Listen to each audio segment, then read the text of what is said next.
I know there's a lot of people that, like me, get a lot of wellness benefits from spending time outside. And I just want to talk a little bit about why that is.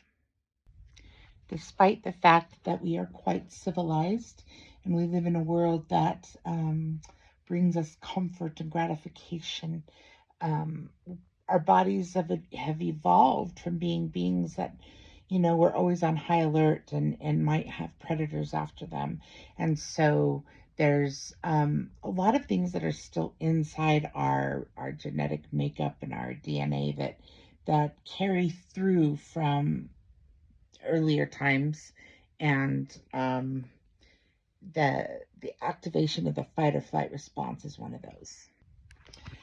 So, along those lines, the colors that we experience in nature, which is mostly a lot of green, some brown, you'll see the colors of the flowers, but those are kind of sensory cues to our body. And they kind of just create a sense of safety, which allows our alertness to kind of relax and decrease, and our relaxation to increase.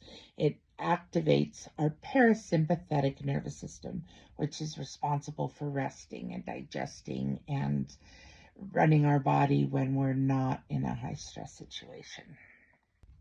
So, when we have high stress, there's a hormone called cortisol, and we will whenever there's a high stress situation, there's a big increase in the amount of cortisol that we have in our bodies. And spending 20 to 30 minutes outside can significantly decrease the levels of cortisol in our body. Another reason that we may not even really have a ton of awareness around is that there's a lot of examples in nature of fractals, of repeating patterns, and um, our nature, our instinct is that we relax when we see patterns that repeat. Again, it's about creating safety, predictability. We don't have to worry about what's coming. We know there's a pattern. Our bodies have a natural rhythm that kind of tell us when it's time to sleep, when it's time to get up, things like that. And that cycle is called the circadian rhythms. And our circadian rhythms can be affected by the behaviors we engage in, like staying up late for bed or staying in your apartment all day with the curtains drawn and not letting the sunlight in. If you get sunlight early in the day, it just resets that circadian rhythm and helps you sleep better and you have more energy during the day when you need it. In nature, we just don't have quite the same amount of stimulation as we do in our very technical world. There's constantly, even just my phone, different apps, different messages, all these ways we're constantly activated and going and going. And in nature, there really isn't that. Nature does kind of force us into a more contemplative state where we're just hearing the sounds and we just kind of work on clearing our minds. And it just brings rest and relaxation to the body.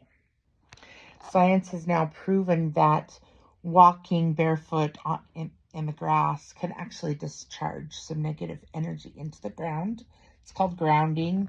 Those of us who are into kind of other stuff than regular, just traditional medicine, know that grounding can help release some of those negative ions into the ground, which can be absorbed. It feels good on your feet to walk in the cool grass or in the sand on the beach. And it just connects us to this world of which we are all a part. All that to say, I really encourage you to make it effort to spend some time outside in nature as often as possible, whether it's just to walk around your neighborhood, whether it's a drive to a wooded area, you go on a little hike, just get outside, just experience breathing fresh air, and whenever possible, try to get to a quiet place where you can just be alone with nothing but the natural world around you.